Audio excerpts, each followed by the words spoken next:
আমরা এই সূত্রগুলো কতটুকু বুঝেছিলাম আমরা এই সূত্রগুলো দেখবো। তো আমরা মনে হয় কিছু সূত্র ছিল। তো আমাদের সূত্রগুলো কি ছিল? আমাদের সূত্রগুলো হচ্ছে A equal B minus U by T. তারপর 2 নাম্বার যদি আমরা চলে যাই, তাহলে 2 নাম্বার আরো একটা সূত্র ছিল, ওটা হচ্ছে বি ইকুয়াল ইউ প্লাস এটি। তারপর 3 নাম্বার আরেকটা সূত্র ছিল S equal UT plus half AT square. তারপর 4 নাম্বার আরেকটা সূত্র ছিল S equal U plus B by 2 × টি। তারপর 5 নাম্বার আরো একটা সূত্র ছিল P square equal E square plus 2as। আমরা এই 5টা সূত্রকে আমরা পূর্বে যে পড়েছিলাম ওই পড়া বিষয়টা কি বুঝতে পারছো কিভাবে নিয়ে আসছিলাম? আমরা যেহেতু এই 5টা সূত্র বুঝতে পেরেছিলাম, তাহলে আমাদের এই 5টা সূত্র দিয়ে আমরা আরো কিছু সূত্র নিয়ে আসার চেষ্টা করব। তো আমরা কিভাবে নিয়ে আসবো? এখন হচ্ছে তুমি একটু নোট খাতাটা একটু নিয়ে নিবা। আমরা যেগুলা বলে দিব সেগুলো একটু সাথে সাথে একটু নোট করার চেষ্টা করবা। তো আমরা পরবর্তী বিষয় নিয়ে আলোচনা করব। তো এখন তোমাকে বিভিন্ন পরীক্ষায় একটা টপিক বা একটা কোশ্চেন আসে, বেশিরভাগ সময় আমি দেখি যে এই কোশ্চেনটুকু আসে। অর্থাৎ বলে আমাদের যে কোনো একটা সময় নির্দিষ্ট একটা স্পেসিফিক একটা সময় নিয়ে আলোচনা করতে বলা হয়। আমাদের স্পেসিফিক একটা সময় বলতে হয়তো বলা হবে 10 সেকেন্ড সময়, 10, 11, 12 এরকম কিছু সময় দেওয়া থাকবে, যে এই এতটুক সেকেন্ডে একটা বস্তু দৌড়াচ্ছিল, এতটুক সেকেন্ডে একটা বস্তু দৌড়াচ্ছে। তারপর হয়তো 100 সেকেন্ড চলে গিয়েছে, অথবা 500 সেকেন্ড দৌড়াচ্ছে। তো আমাদের এরকম অবস্থা যদি থাকে, তাহলে আমাদের কিভাবে হঠাৎ করে যদি তোমাকে প্রশ্ন করা হয় 95তম সেকেন্ডে সে কতটুকু দূরত্ব অতিক্রম করেছিল, শুধুমাত্র 95 সেকেন্ডে সে কতটুকু দূরত্ব অতিক্রম করেছিল, তাহলে আমরা এইগুলো আমরা কিভাবে বাহির করব? তো আমাদের এইগুলো বাহির করার জন্য আমাদের একটা স্পেসিফিক একটা সূত্র রয়েছে। তো আমরা এই সূত্রটা একটু, যদিও মুখস্থ করতে বলি না, তারপর আমরা একটু এই সূত্রটা মুখস্থ করেই নিব। মনে করো আমাদের বলা হলো যে কোনো একটা সময়ে বলা হলো এতটুকু, মনে করো 10তম সেকেন্ড অথবা 15তম সেকেন্ড অথবা 200তম সেকেন্ড অথবা 500তম সেকেন্ড, যত সেকেন্ডই বলা হোক না কেন, একটা ফিক্সড একটা সময় বলা হবে, একবারে ফিক্সড। ওটাতে 1 সেকেন্ড পূর্বেও নেওয়া যাবে না এবং 1 সেকেন্ড পরেও নেওয়া যাবে না, ওটা একটা ফিক্সড সময় দেওয়া থাকবে।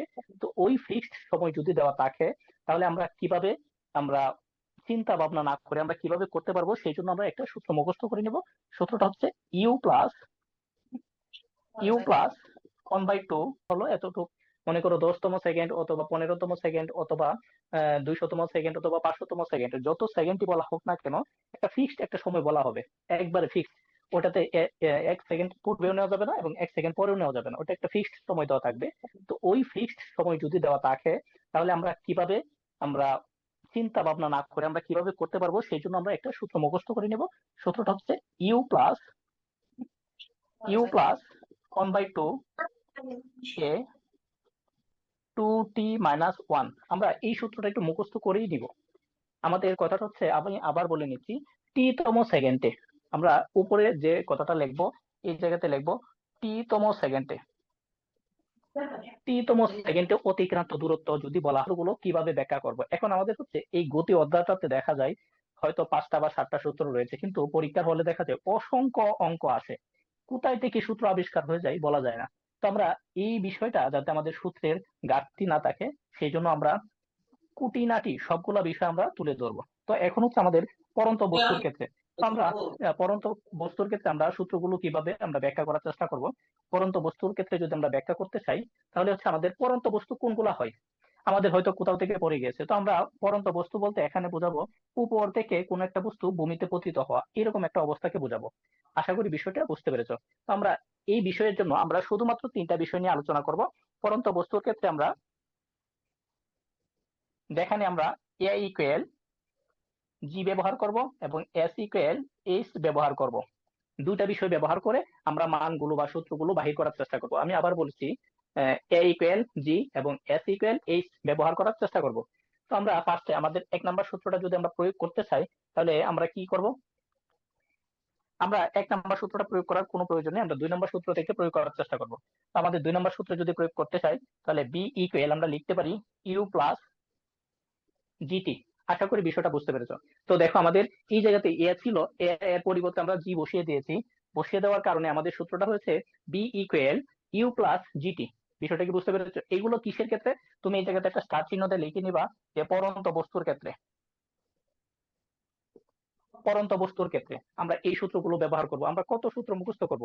আমাদের তো হাজার হাজার সূত্র রয়েছে, এত মুখস্থ করার টাইম নেই। তো আমরা এই কাজটাই করব, অর্থাৎ B equal U plus GT. আশা করি সূত্রটা বুঝতে পেরেছো। তো আমরা পরবর্তী আরেকটা সূত্র চলে যাব। তারপর হচ্ছে আমরা 3 নম্বর সূত্রে। তো 3 নম্বর সূত্রে আমরা বলেছিলাম এস ইকুয়াল আমরা ব্যবহার করব এইচ।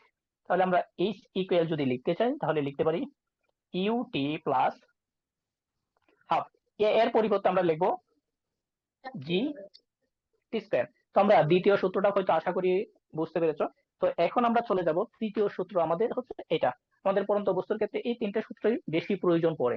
তো আমরা যদি এখন বি স্কয়ার ইকুয়াল ই স্কয়ার প্লাস 2gs না লিখে আমরা যদি এটা লিখি বি স্কয়ার ইকুয়াল ই স্কয়ার প্লাস 2gh, দেখো তো আমরা এই তিনটা সূত্র কি, আমরা এই তিনটা সূত্র কি মুখস্থ করতে হইতেছে। তো বস্তুর ক্ষেত্রে প্রথম সূত্রটি আমরা যে বিষয়টা নিয়ে আলোচনা করব, প্রথম সূত্রটি হবে, আমরা ফার্স্টে লিখবো প্রথম সূত্র ইকুয়াল স্থির অবস্থান থেকে। আমি তার আগে একটু কথা বলে নিই, তুমি লেখার পূর্বে আমি একটু কথা বলে নিই। কথাগুলো হচ্ছে, আমরা মনে করো আমরা 20 তলায় একটা বিল্ডিং রয়েছে, ওই বিল্ডিং থেকে আমরা একটা কাগজের টুকরা এবং আরেকটা হচ্ছে পাথরের টুকরা, যদি আমরা দুইটাকে একসাথে